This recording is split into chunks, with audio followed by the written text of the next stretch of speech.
아직도 배가 그대로네? 네? 이제는 배가 불러올 때도 됐을 텐데 왜 여태껏 아무 소식이 없어?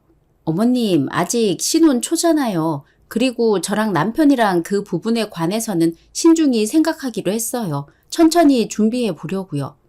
천천히 준비는 무슨, 우리 때는 결혼하면 자연스럽게 생기는 거였어. 그리고 무엇보다 여자는 아이를 낳아봐야 비로소 진정한 여자가 되는 거야. 어머니 말씀이야. 예전에는 그랬을지 몰라도 요즘에는 부부가 서로 준비된 마음으로 아이를 맞이하는 경우가 더 많더라고요. 그런 소리 말고 너도 이제 30 넘었잖니. 시간은 기다려주지 않아. 아이는 젊을 때 낳아야 덜 고생이라니까. 나는 다 널 위해서 하는 소리야. 네, 어머님. 저도 그런 부분 다 고려하고 있어요. 다만 저랑 남편이 함께 논의하면서 결정할 문제니까 조금만 더 지켜봐 주세요. 나는 걱정이 돼서 그래. 걱정이요? 혹시 무슨 문제 있는 건 아닌가? 그런 생각할 수도 있잖아. 요즘 주위에서 그런 이야기 많이 들리더라고. 며느리 쪽 몸이 약해서 임신이 어려운 경우가 허다하다고. 걱정해 주셔서 감사해요, 어머님. 그런데 다행히 최근에 건강검진도 정기적으로 받고 있고 저나 남편이나 특별한 이상은 없다고 결과지 받아서 확인했어요. 그런데도 안 생기는 건 뭔가 이유가 있을 거 아니야. 아유, 이렇게 아이 갖는 걸 미뤄서야 내 속만 썩어 들어가지. 그래도 어머님, 아이 갖는 게 인생에서 중요한 결정이니까 너무 성급하게 밀어붙이기보다는 자연스럽게 기다려 주시면 더 감사할 것 같아요. 그래도 넌 우리 집 며느리잖니. 어느 정도 집안 분위기도 생각해 줘야지. 언제까지 기다리고만 있어? 아니면 너 혹시 나랑 대적하면서 살고 싶은 거야? 아니에요. 저도 어머님이랑 당연히 잘 지내고 싶죠. 다만 아이 문제는 너무 자주 언급되다 보니까 제가 가끔씩 부담을 느낄 때도 있어서요. 부담이라니 그냥 궁금해서 묻는 거지. 집안 어른들이 물으면 묻는 질문에 대답하면 될 것을. 요새 애들은 그러니? 어머니께서 저를 생각해서 하는 말씀인 건 저도 알고 있어요. 그래서 더 조심스럽게 말씀드리는 거고요. 이런 이야기는 민감한 부분이니까 서로 조심해서 다뤄야 마음 상할 일이 없잖아요. 얘가 이제 말하는 게 제법 똑부러지는구나. 그래도 시댁에서는 조금 더 부드럽게 받아줄 줄도 알아야지. 앞으로 더 노력할게요, 어머님. 다만 아이 이야기는 조금 더 천천히 저희가 준비되면 먼저 말씀드릴게요. 그러면 지금보다 훨씬 더 기쁘게 들으실 수 있을 거예요. 기쁘게는 무슨, 기어코 그럴 생각이 없다는 거지? 좋다. 나도 2보 전진을 위해서 1보 후퇴하도록 하지. 그래, 알겠다. 하지만 나중에 후회하지 않도록만 해라. 네, 어머님. 너무 걱정하지 마시고 저희를 믿어주시면 감사할 것 같아요. 신혼집. 예, 나 오늘 친구들이랑 모임 갔다 왔는데 다들 손주 자랑하더라고. 사진 보여주면서 떠들어대는데 나만 할 말이 없어. 얼마나 부럽던지. 또 시작이네. 1년이 지났다고 다시 재촉하려는 건가? 어머님, 아직 1년밖에 안 됐잖아요. 1년이 어디 짧은 시간이야? 옆집 딸도 결혼하자마자 바로 임신해서 벌써 배가 나왔더라고. 사람마다 다른 거 아닐까요? 그리고 저희도 노력하고 있어요. 노력한다는 게 대체 뭐라는 거야? 몸 관리도 하고 건강한 상태에서 임신하려고 준비 계속하고 있어요. 몸 관리가 뭐야? 우리 때는 그런 거 없어도 다들 잘 나왔어. 요즘 애들은 핑계가 너무 많아. 어머님, 저도 간절해요. 그런데 마음만으로는 안 되는 부분이 있잖아요. 그러니까 그 마음이 부족하다는 거야. 예전에 우리 시어머니 말씀이 엄마가 간절하지 않으면 아이가 안 온다고 하셨거든. 제가 간절하지 않다고 생각하세요? 모르지. 그 속이 어떤지 내가 알겠어. 어머님, 그건 아니에요. 저도 하루빨리 아이 갖고 싶어요. 그런데 되지 않으니까 답답한 거죠. 그럼 더 적극적으로 해봐. 병원도 가보고 말이야. 아들 낳은 친구 있을 거 아니야. 그 친구한테 얘기해서 비법도 물어보고 할 수 있는 건 다 해야 할 거 아니야. 겨우 1년 지났는데 생각해 볼게요. 뭘 생각해? 빨리 서둘러야지. 3년 후. 예, 저번에 산부인과 다녀왔니? 결과 나왔어? 네, 어머님. 오늘 검사 결과 들으러 막 산부인과 다녀오는 길이에요. 다행히 특별한 이상은 없다고 하네요. 그래? 그런데 왜 임신이 안 돼? 아무 문제도 없다면서. 저도 그게 조금 답답했어요. 그래서 더 늦기 전에 검진부터 받아봤고요. 의사 선생님 말씀으로는 스트레스를 줄이고 천천히 시도해보자고 하더라고요. 뭐? 그 병원 잘하는 곳 맞아? 그런 소리를 누가 못해? 내가 보기에는 병원에서 놓친 뭔가가 있는 거야. 그래서 말인데요, 어머님. 남편도 같이 검사를 받아보면 어떨까 싶은데요. 부부가 같이 원인을 찾아보는 게 병원에서도 좋다고 하더라고요. 뭐라고? 너 지금 우리 아들 몸에 문제가 있을 수도 있다는 거야? 그런 뜻이 아니라요. 저 혼자 검사해서 괜찮다고 해도 부부가 함께 진단받지 않으면 원인을 알아낼 수 없으니까요. 그리고 요즘은 임신이 안 되면 부부가 같이 검사 받는 게 보통이라고 하더라고요. 병원에서 그렇게 권했어요. 말도 안 되는 소리 하지 마라. 우리 아들은 내가 잘 알아. 어릴 때부터 감기 한 번 없이 튼튼하게 자랐는데 뭘. 저도 당연히 건강하다고 생각하죠. 그런데 혹시 모르잖아요. 서로 확인해보면 마음이 더 편하지 않을까 싶은데. 그런 말은 쉽게 꺼내는 게 아니야. 그리고 남자 자존심이 있는 건데 넌 꼭 그렇게까지 해야겠니? 누구를 탓하자는 게 아니에요. 함께 책임지고 알아보자는 의미죠. 혹시 있을 수 있는 가능성까지 배제하지 않고 같이 해보자는. 됐다. 허튼 짓 할 생각하지 마. 아들한테 그 얘기 꺼내지도 말고 그냥 너 혼자 몸 더 잘 챙기고 기도나 열심히 해봐라. 어머니, 저도 할 수 있는 건 전부 다 해보고 있어요. 그런데 이제는 이게 저 혼자만의 문제라고 생각하기는 어려워서요. 뭘 그렇게 따지고 들어. 내가 이렇다면 이런 거지. 그렇게 하나하나 다 따지고 의심하는 게 무슨 부부냐. 의심이라뇨. 저는 남편 의심한 적 없어요. 어머님도 손주가 간절하시잖아요. 그래서 진지하게 접근해 보려는 거고요. 한쪽만 노력한다고 해결되는 일은 아니니까요. 글쎄, 내가 보기에는 네가 좀 더 마음을 내려놓고 기다리면 될 것 같은데. 4년이나 기다렸으면 됐잖아요. 이제 더 이상 그냥 기다리기만 하기는 어려워요, 저도. 그래서 기어코 아들을 병원으로 끌고 가겠다는 거야. 그것 때문에 우리 아들 자존심이 팍 꺾이면 네가 책임질 거야. 제가 알아서 할게요. 이번만큼은 저한테 맡겨주세요. 4년이면 그래도 되잖아요. 그러면 쉬세요. 처음 시어머니를 보았을 때는 따뜻한 사람인 줄 알았어요. 저를 잘 챙겨주시기도 하고 제 생각을 많이 해주시는 분이기도 하셨거든요.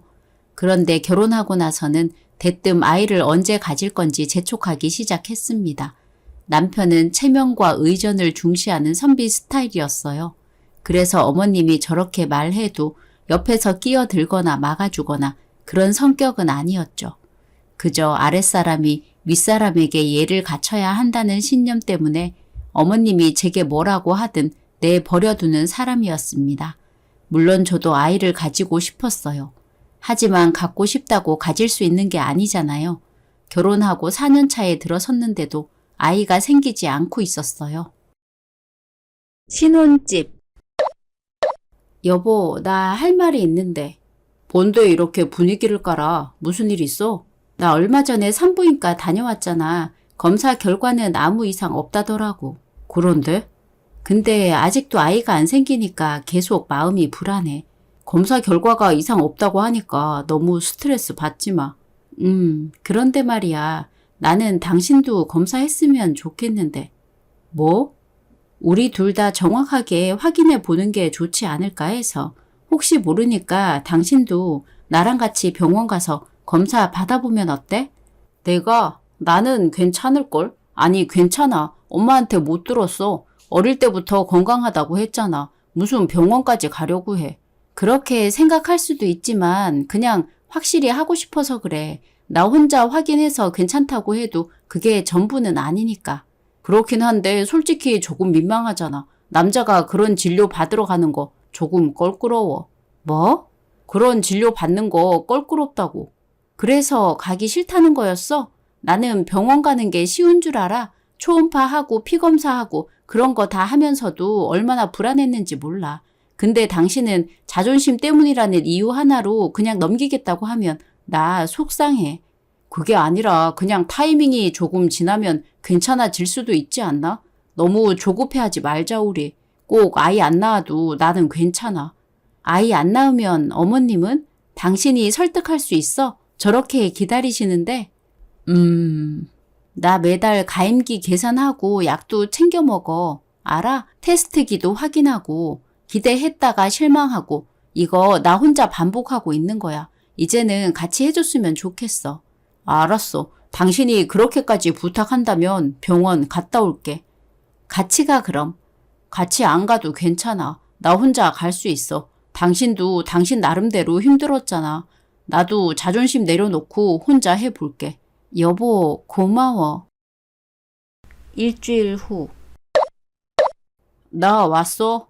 병원은? 결과 아직 안 나왔어? 일주일이면 나왔을 텐데 왜 아직 아무 말이 없어? 당신이 얘기 꺼낼 때까지 기다리려고 했는데 소식이 없길래. 전에 반차 내고 갔다 왔지. 안 그래도 오늘 말하려고 했어. 어떻게 됐어? 다 괜찮대. 정상이라던데? 그래? 다행이다. 아직 희망이 있어. 임신이 쉽게 되는 건 아니잖아. 우리에게도 때가 올 거야. 나 조마조마했어. 나한테 무슨 문제라도 있을까봐? 아니, 꼭 그런 건 아니고. 그래도 다행이다. 당신 말대로 일찍 다녀올 걸. 이게 뭐라고 미룬 건지. 아니야. 당신이 병원에 갔다 온 것만으로 나 위로받은 기분이야. 혼자만 애쓰는 게 아니라 같이 가고 있다는 느낌이 들었어. 나보다 당신이 내려놔야지. 엄마가 건강해야 하지 않겠어? 당신 말 명심할게. 오늘 마음이 조금 가벼워졌어. 다시 시작해 볼 수 있을 것 같아. 그래, 그러면 됐어. 그리고 내가 미안해. 내가 조금 더 먼저 움직여야 했는데. 아니야, 그 마음만으로 충분해. 이제 같이 노력하면 하늘이 우리의 간절함을 알아주실 거라고 믿어. 그래, 나도 노력할게. 약속해. 시댁. 내 생일이 뭐라고 이 나이에 이런 걸 챙겨. 당연히 와야죠, 어머님. 생신 축하드려요.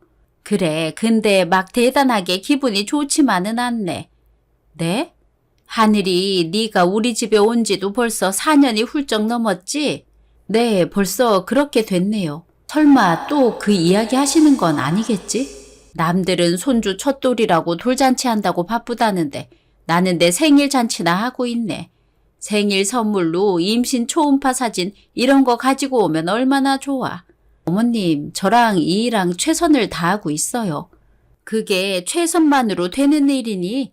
네가 임신을 못하니까 이러다가 우리 대가 끊기는 건 아닌가 모르겠다. 네가 며느리로 왔으면 며느리 된 도리를 잘 해야지. 하늘이가 노력하고 있으니까 너무 몰아붙이지 마세요. 어머니 생신인데 괜한 부스럼 만들면 안 좋잖아요. 노력은 나도 잘 알지. 그런데 노력에 비해 결과가 없잖니. 애가 생기질 않으니까 내가 말이라도 해야지. 무려 4년이야 4년. 이러다 관짝에 눕기 직전에 손주 보여줄래?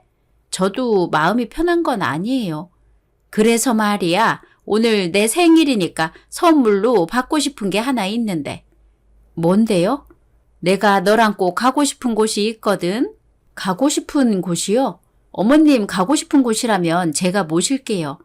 그래, 화제를 돌리자.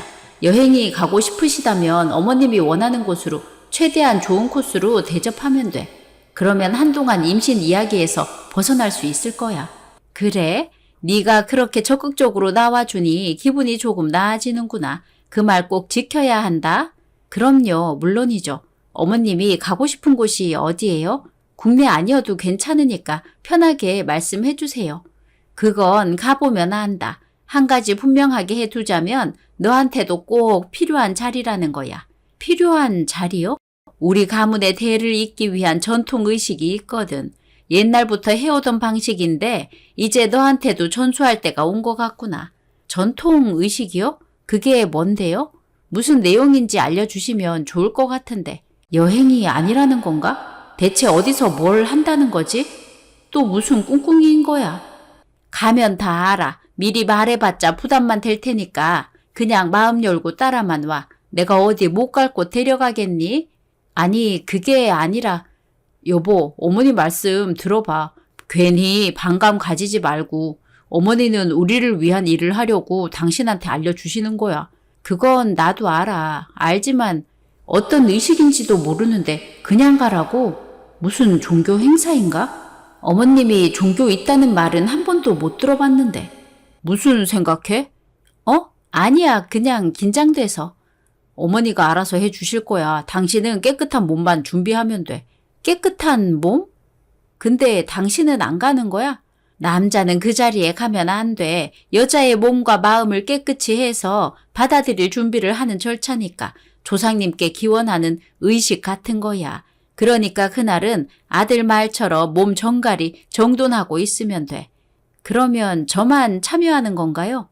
그래야지. 애 낳는 건 결국 네 모가 아니겠니? 몸도 마음도 열려 있어야지. 아이가 오는 법이야.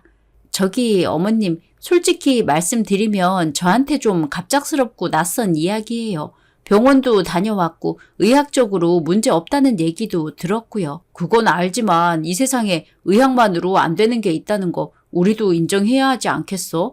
어머니가 나쁜 마음으로 말하는 거 아니잖아. 당신 그렇게 생각해? 그냥 한번 해보자는 거야. 어머니는 당신이 의식을 잘 치르면 반드시 아이가 올 거라고 믿으시는 거야. 나도 물론이고. 만약 그래도 아무 일 없으면?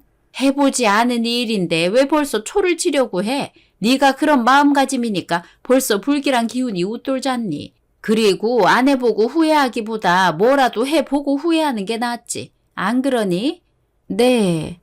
너무 걱정하지 마. 믿고 한 번만 해보면 될 거야. 어머니도 당신한테 마지막으로 거시는 기대니까. 그리고 생신 선물로 받고 싶으시다는데 며느리인 당신이 그 정도는 해줄 수 있지? 알겠어. 어머님 믿고 한번 같이 가볼게요. 그래. 네가 그렇게 말해주니 고맙구나. 이번엔 반드시 좋은 소식이 있을 거다. 얼마 후. 내일 새벽에 출발할 텐데 짐은 다 챙겼니? 네, 어머님. 말씀하신 대로 5박 6일 짐으로 준비했어요. 그런데 어디로 가는지는 알려주실 수 없나요? 가면 알게 될 거야. 너무 궁금해하지 마. 그리고 마음 단단히 먹어. 이번이 우리 집안에 아이를 불러올 마지막 기회야. 마지막 기회라뇨. 그렇게 말씀하시면 부담스러워요, 어머님. 부담스러워할 게 아니라 감사하게 생각해야지. 다른 집 며느리들은 이런 기회도 없어. 우리 집안만의 특별한 방법이거든. 특별한 방법이요? 혹시 어떤 종교적인 건가요? 종교라고 하기보다는 조상 대대로 내려온 방식이지. 네가 따질 게 아니고 그냥 믿고 따라오면 돼. 점점 이상해지는데 대체 어디서 뭘 하려는 거지? 어머님 혹시 많이 힘든 건 아니죠? 힘들어도 해야 해. 아이 낳는 게 쉬운 일이니? 그 정도 고생도 못하면서 엄마가 되겠다고 해. 그런 게 아니라 미리 마음의 준비를 하고 싶어서요.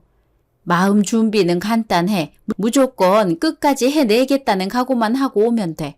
중간에 포기하는 건 절대 안 돼. 포기라니요. 그렇게 힘든 건가요? 힘들어도 참아야 해. 우리 집안 며느리라면 그 정도는 해줘야지. 안 그러면 평생 손가락질 받아. 알겠습니다. 그리고 아들한테는 절대 말하지 마. 남자는 모르는 게 좋아. 왜요? 남편도 알아야 하는 거 아닌가요? 됐어. 쓸데없는 질문 하지 말고 내 말대로만 해. 내일 새벽 6시에 나올 수 있지? 네, 준비할게요. 그날 오후. 여기다. 내가 오고 싶다는 곳이. 절이네요? 여기 주지스님 만나려고 예약하기가 얼마나 어려운 줄 알아? 그만큼 대단한 곳이야, 여기가. 이런 곳이 있는 줄 몰랐어요. 내가 여기까지 온 이유 잊지 않았지? 그리고 여기 주지스님이 아주 영험하시기로 유명해. 애 못 낳던 여자들이 전부 여기 와서 다 해결받다고 하더라.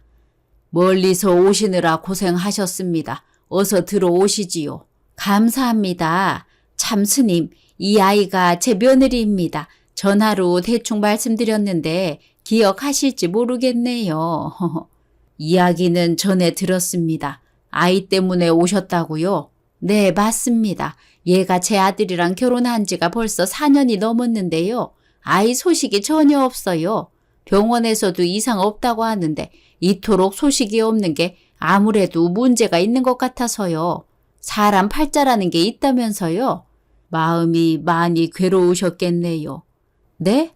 아, 네. 나름대로 노력하고 있는데 뜻대로 안 되니 그렇네요. 대체 어머님은 무슨 이야기를 어디서 들었길래 여길 오신 거야? 이런 게 다 무슨 소용이라고. 아, 때로는 몸이 아니라 업이 맡고 있는 일도 있지요. 부디 이곳에서 내려놓고 가시면 좋겠습니다. 업이요? 혹시 사이비는 아니겠지? 뭔가 사기 냄새가 나는 것 같은데. 예, 그 업을 덜기 위해서는 마음가짐부터 다스려야 하지요. 아이를 간절히 바라는 마음을 부처님께 전해드리면 됩니다. 그건 어떻게 하는 건데요? 3,000배요. 네? 부처님께 절 3,000배만 올리면 돼.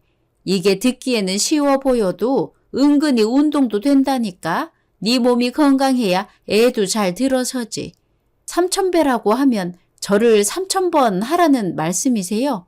잘 이해했네. 그걸 네가 해야 해. 내가 여기까지 널 데리고 온 이유가 바로 그거란다. 그러니까 열심히 절 올려. 알겠니? 잠깐만요, 어머님. 3,000번 절을 어떻게 해요? 보통 일이 아닌데 그것도 하루 만에 저는 못해요. 처음 하는 사람은 당연히 어려울 수 있습니다.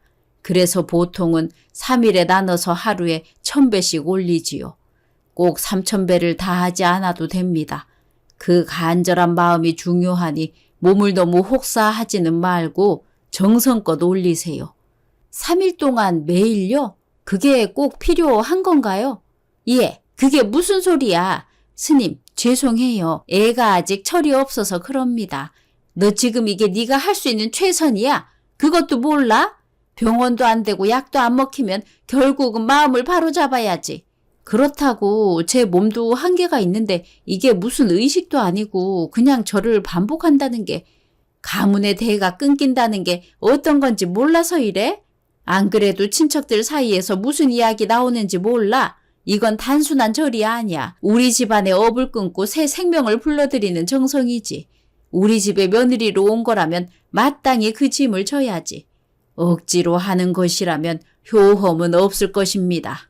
겉봐, 스님도 그러시잖아. 네 마음이 문제가 있는 거라고. 내가 제사 때마다 친척들 보기 얼마나 부끄러운지 네가 알기나 해? 그러니까 잔말 말고 스님 말 들어. 여기가 사이비가 아니라 어머님 마음이 사이비였네. 뭐하니 아직도 생각할 게 남았어. 너 병원만 믿고 있다가 계속 시간만 끌래. 그러다가 나이만 계속 먹으면 출산할 수 없는 몸이 되면 그때는 어떻게 책임질 거야. 할게요. 하면 되잖아요. 천천히 호흡을 고르며 올리세요. 무릎이 아프면 중간에 쉬어도 됩니다. 쉬기는 스님 절대 안 됩니다. 쟤는 군기가 바짝 들어야 해요. 쉬지 않고 절을 올려야지. 부처님이 잘 들어주시니까 쉴 생각하지 말고 제대로 해. 내가 여기서 다 보고 있을 거니까. 마음이 산란하지 않게 한 절 한 절에 간절함을 담으세요. 네, 우리 집에도 드디어 아이가 오겠구나. 안 하면 어쩌나 걱정했는데 군말 없이 따라서 다행이네. 아휴, 절대 알아서는 안 돼. 우리 아들 비밀은 평생 지켜야 해. 임신 못하는 건 며느리여야 해. 그걸 알아낼 수 없도록 틈을 주지 않고 몰아붙여야지. 그 방법밖에는 없어. 다음 날. 어제 3,000배는 다 했니? 생각보다 쉽지 않았지? 네. 다리가 너무 아프네요. 이걸 오늘도 해야 한다니. 아프면도 효과가 있는 거야. 너무 편하게 하면 부처님이 알아주시지 않아. 고생 없이 얻는 건 없어. 어머님도 해보셨어요? 이런 3,000배 말이에요. 나는 너랑 다르거든. 나는 이미 아이를 낳았잖아. 할 이유가 없지. 그러면 어머님은 그냥 구경만 하시는 거예요?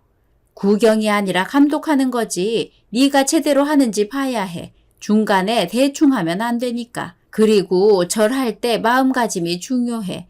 제발 아이를 주세요. 이렇게 간절하게 빌어야 해. 그냥 몸만 움직이면 안 돼. 마음으로 해야 효과가 있어. 알겠니? 알겠어요, 어머님. 오늘은 어제보다 더 열심히 해야 해. 이틀째니까 마음도 다져질 거야. 그리고 중간에 다른 생각하지 마. 오직 아이 생각만 해. 그래야 부처님이 들어주셔.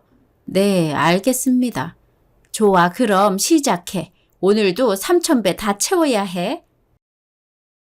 저는 더 물러날 곳이 없다는 생각에 3,000배를 시작했어요. 어쩌면 시어머니의 잔소리가 뇌리에 박혀서 그랬는지도 모르겠습니다. 어쩐지 제가 갔을 당시의 분위기는 음산하고 스산할 만큼 정숙했어요. 몇몇 스님은 무건수행 중이라길래 그래서 그런가 싶었습니다. 첫날 3,000배를 겨우 올리고 그대로 쓰러질 뻔했는데요. 어머님은 그런 저를 보고는 고생했네 잘했네 소리도 없이 다 했냐고만 묻고서는 절에 온 다른 아주머니들과 수다 떨러 가 버리시더라고요. 그렇게 둘째 날이 오고 첫째 날의 아픈 다리 때문인지 더 힘들었습니다. 하필이면 이날에 어머님은 할 일이 없다며 제 옆에 붙어서 감시를 했습니다. 그러니 힘들어도 그만할 수 없었죠. 마지막 날까지 하나도 빠짐없이 매일 3,000배를 완료했습니다. 일정은 5박 6일이었기 때문에 그 이후에는 휴식을 취할 수 있었어요. 어머님은 또 다른 손님들과 수다 떨러 갔는지 보이지 않았고 다리를 절면서 숙소로 돌아가고 있었습니다. 그런데 갑자기 어떤 스님이 제게 쪽지 하나를 건네더라고요. 얼굴을 보니 주지 스님 만날 때 옆에 있던 그 스님이었어요. 저와 시어머니 얼굴을 번갈아 보며 쳐다보던 분이셨죠. 당황스러웠는데 그 스님은 말없이 인사만 하고는 제 갈 길을 가버리셨습니다. 그렇게 한참이 지나서 쪽지를 열어보았어요. 그리고 알았습니다. 이 스님이 무언가를 알고 있다는 엄청난 느낌을 받았죠. 그날 저녁. 오셨군요. 기다리고 있었습니다. 쪽지에 적힌 곳이 여기 맞는 건가 해서요. 솔직히 조금 망설였어요. 그럴 수 있습니다. 절에서 그것도 스님한테서 직접 쪽지를 받는다는 게 흔한 일은 아니니까요. 왜 저를 부르셨어요? 무슨 일인지 알 수 있을까요? 바로 본론부터 말씀드릴게요. 며칠 전 이 산사에 처음 오셨을 때 제가 주지 스님과 있던 거 기억하십니까? 네, 기억해요. 그때 너무 빤히 보시길래 당황스러웠거든요. 실례되는 행동일 줄 알지만 그날 저는 어머니를 보고 깜짝 놀랄 수밖에 없었습니다. 처음 뵙는 얼굴이 아니었거든요. 네? 어머님을요? 네, 지금으로부터 딱 10년 전이었어요. 그때 저는 다른 사찰에 있었고 그 절에 보살님 어머니께서 찾아오셨습니다. 10년 전이요? 어머님이 왜요? 어머님이 절에 다니면서 아기를 갖게 해달라는 건 알았는데 10년 전에는 왜 가신 거지? 나 때문에 기도하러 다닌다고 분명 그렇게 말씀하셨는데 자식 문제 때문이었습니다. 자식이요? 정확히는 사고 난 자식 때문이었습니다. 사고요? 그러면 제 남편이 사고를 당했다는 말씀이세요? 저는 그런 말 들은 적이 없는데. 사고로 아이를 가질 수 없게 된 자신의 불쌍한 아들의 저주를 풀어달라며 찾아오셨습니다. 네? 잠시만요. 지금 그게 무슨... 그러면 지금 제 남편이 불임이라는 말씀이세요? 네. 보살님 남편분은 20살 무렵 큰 사고를 당했고 그때 생식 능력에 문제가 생겼다고 들었습니다. 병원에서 그렇게 진단을 받았다더군요. 세상에 그런 이야기는 결혼 전에도 후에도 한 번도 들어본 적이 없는데 어떻게 이런 걸 비밀로 할 수가 있죠?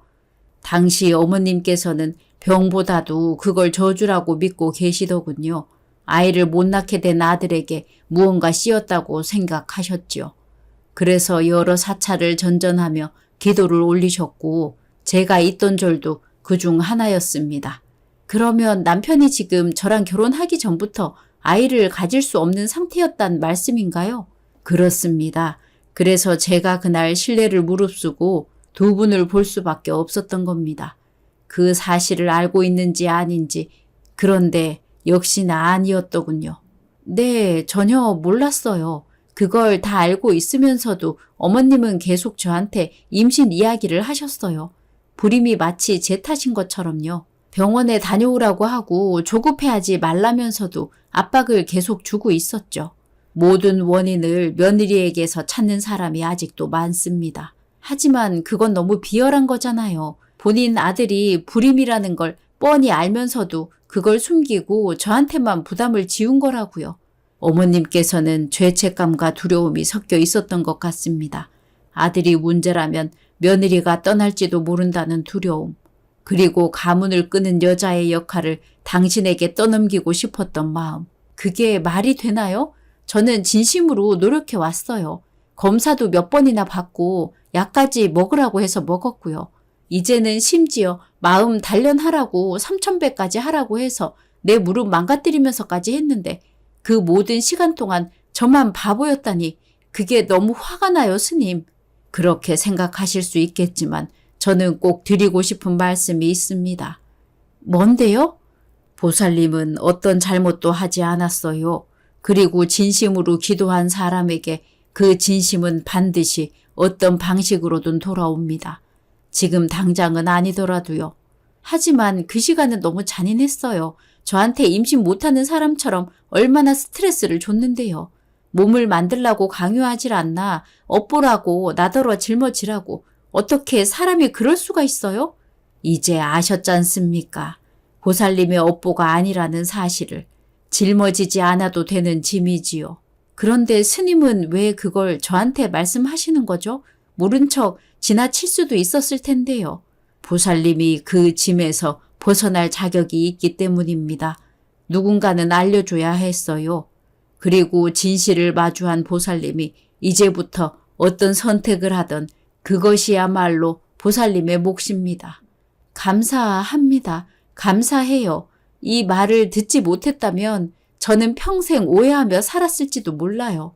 마음이 흔들릴 수도 있습니다. 하지만 보살님 안에는 충분히 단단한 중심이 있다는 거 절대 잊지 마세요. 어둠 속에서 진실을 마주할 수 있었던 것도 당신의 힘이니까요. 네, 스님. 너무 감사합니다. 이 은혜 잊지 않을게요. 차 안. 이제야 살겠다. 산속이 공기는 좋긴 한데 며칠 있으니 몸이 뻐근하네. 너는 어때? 좀 개운하니? 절도 그냥 묵묵히 하면 되더라고요. 그래, 며느리가 그 정도 정성은 있어야지. 그런데 그날 저녁에 어디 갔었니? 밥 먹고 나서 안 보이던데. 그날이요? 너 3,000배 끝난 그날 말이야. 다리도 아팠을 텐데 방에서 안 쉬고 어딜 돌아다녀. 그냥 조금 걸었어요. 산길 끝자락까지. 조용하니 생각 정리하기 좋더라고요. 무슨 생각이 그렇게 많길래 생각 정리를 해? 많았죠. 그간 저한테 쏟아진 말들이 진심인지 아닌지에 대한 생각이요. 뭐? 무슨 뚱딴지 같은 소리야? 그런 걸 뭘 그렇게 무겁게 받아들이니? 나는 다 너 잘되라고 하는 말이지. 그러니까 얼른 아이 갖고 행복하게 살라고 그런 거야. 그래요. 저는 그런 줄 알았거든요. 뭐야? 너 갑자기 왜 이래? 무슨 꿍꿍이라도 버릴 생각이라면 이쯤에서 관둬라. 3,000배까지 했는데 괜한 집 버렸다가 애 안 생기면 그거야말로 얼마나 억울하냐. 안 그러니? 꿍꿍이라뇨. 그냥 이제는 제 생각도 좀 해보자는 거죠. 항상 제 몸이 문제일까 자책하면서 살아왔는데 그럴 필요가 있을까 싶더라고요.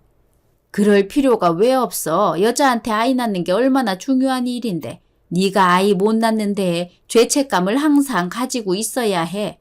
얘가 아직 몰라도 너무 모르네.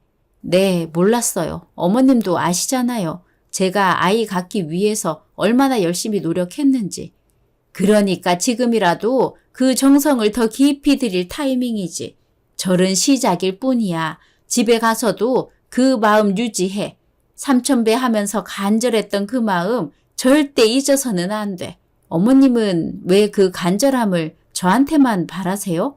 지금 생각해보니까 조금 이상하네요. 뭐가 이상해? 네가 여자니까 그렇지. 내가 몇 번 말했어? 아이 낳는 건 여자 몫이라고. 아이를 낳는 건 제 몫이지만 만드는 건 둘의 몫 아닌가요? 근데 왜 저만 죄인처럼 살아야 했는지 이제는 모르겠어요. 너 말이 점점 싸가지 없어진다. 산사 가더니 뭐를 배워온 거야?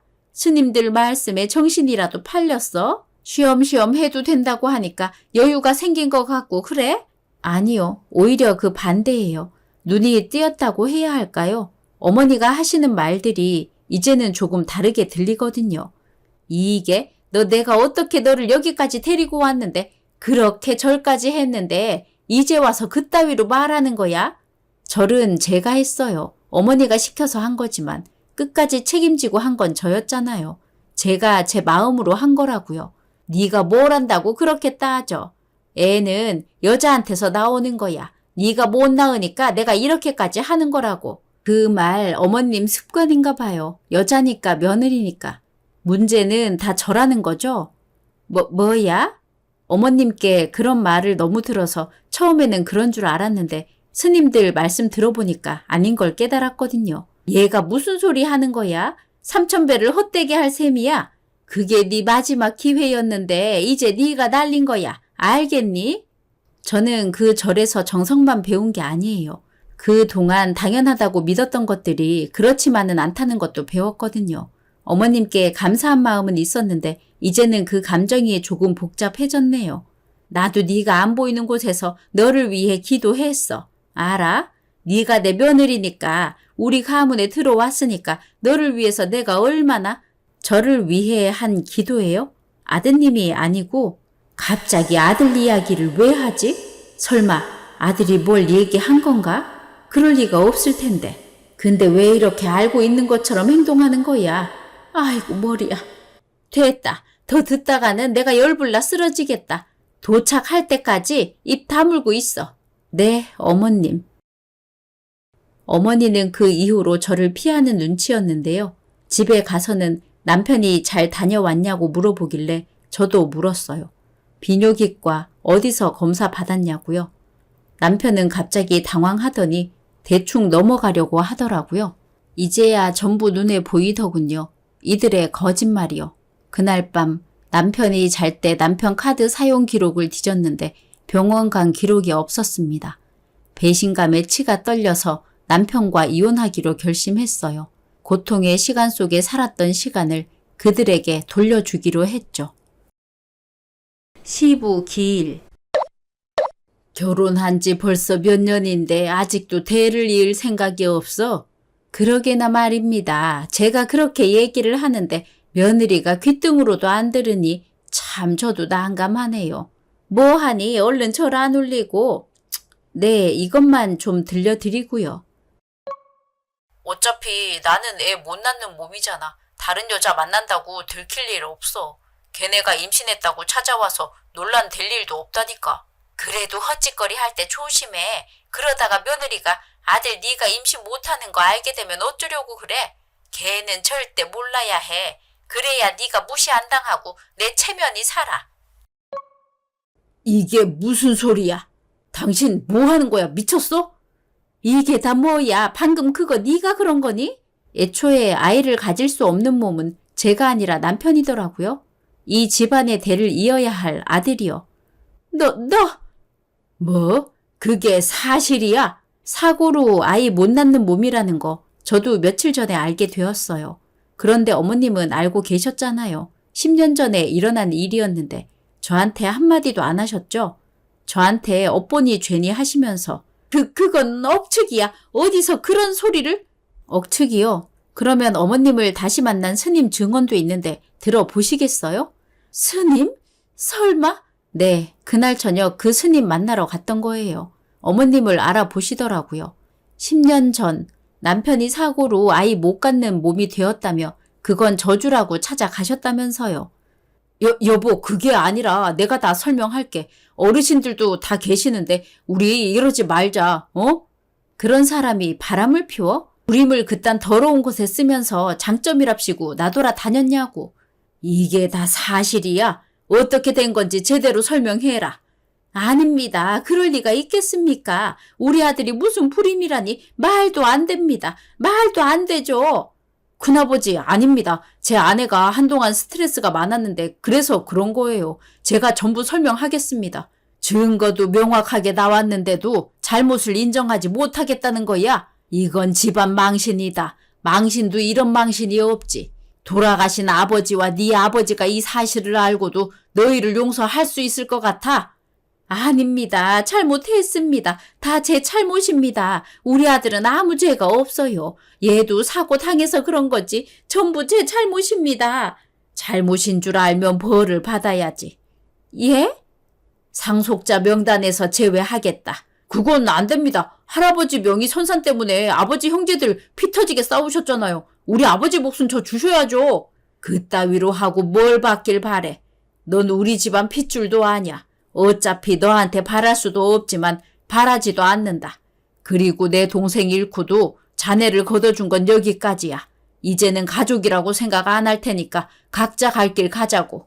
안 됩니다. 안 돼요. 우리 애한테는 아직 기회가. 얘가 잠시 실수한 것 뿐이에요.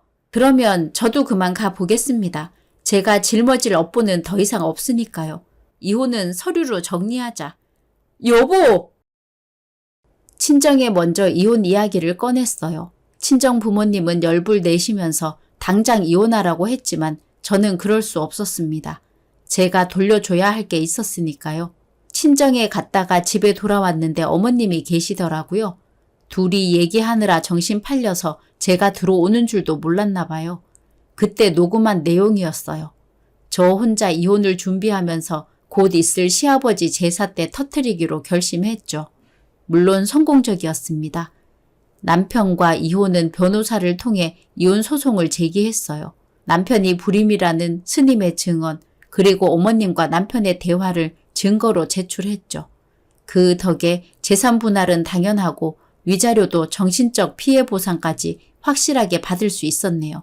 시어머니를 따라 그 절에 가지 않았다면 평생 몰랐을 일인데 역시 완벽한 비밀은 없나 봅니다. 에필로그. 아니 너 얼굴이 왜 그래? 망했어. 엄마 나 이제 어떡해? 회사에 바람 피운 그 여자들 남편들이 찾아왔어. 뭐? 그러면 그놈들이 네 얼굴을 이렇게 만든 거야? 하늘이랑 이혼한다고 없는 돈까지 털어서 다 썼는데 또 소송이야. 나 어떡하지? 상간 소송비를 어디서 구하냐고. 아이고 이게 무슨 일이야. 갑자기 불똥이 엄청나게 쏟아지네. 이게 엄마가 말하는 업보인가 봐. 우리가 쌓은 업보를 그대로 돌려받는 거야. 이제 망했어. 내 인생, 내 삶, 난 망했어. 10년 전에 애 낳는 기능을 상실할 게 아니라 거시기가 없어져야 했는데. 엄마, 아들한테 그게 할 소리야? 이 인간이 내가 회사로 보낸 이혼기념 선물들은 잘 받았나 모르겠네.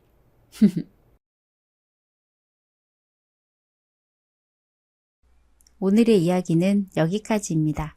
재미있으셨다면 구독, 좋아요 부탁드립니다.